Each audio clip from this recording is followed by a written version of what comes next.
Je me présente, je suis Brigitte Vigoureux,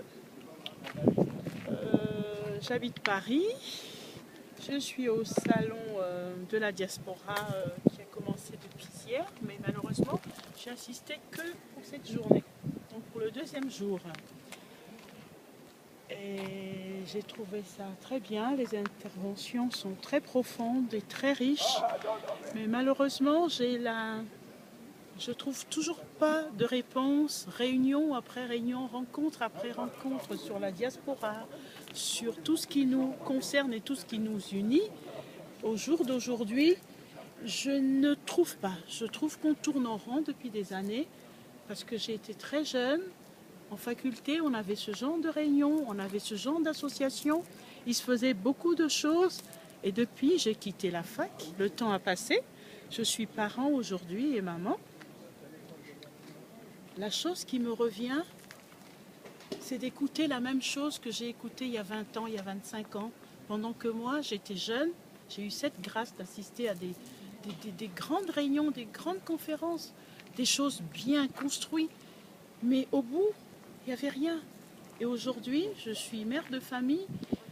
Ma grosse question en sortant de ce que j'ai écouté depuis ce matin, c'est qu'avec mes gamins, j'ai l'aîné qui a 25 ans, qui est allé à l'école, la deuxième qui est allée à l'école. Tous les 5 ont été scolarisés en France.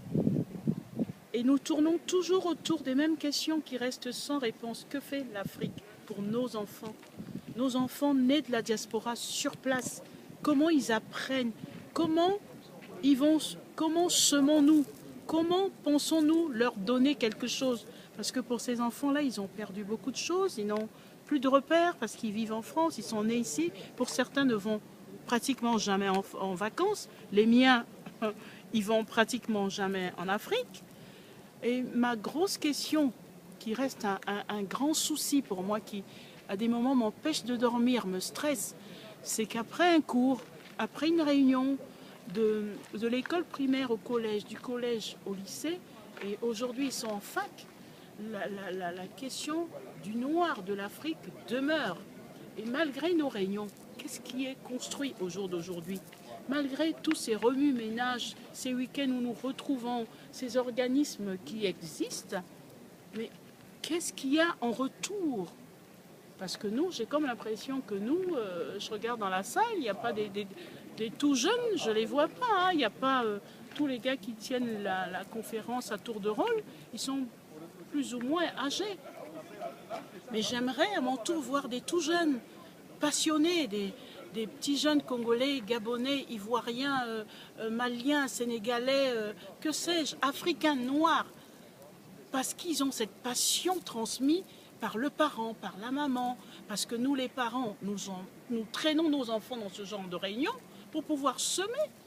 Parce que même, on est entre nous là depuis des années, depuis des mois, vous savez, et c'est fatigant. Je ne vais pas dire que c'est pas bien.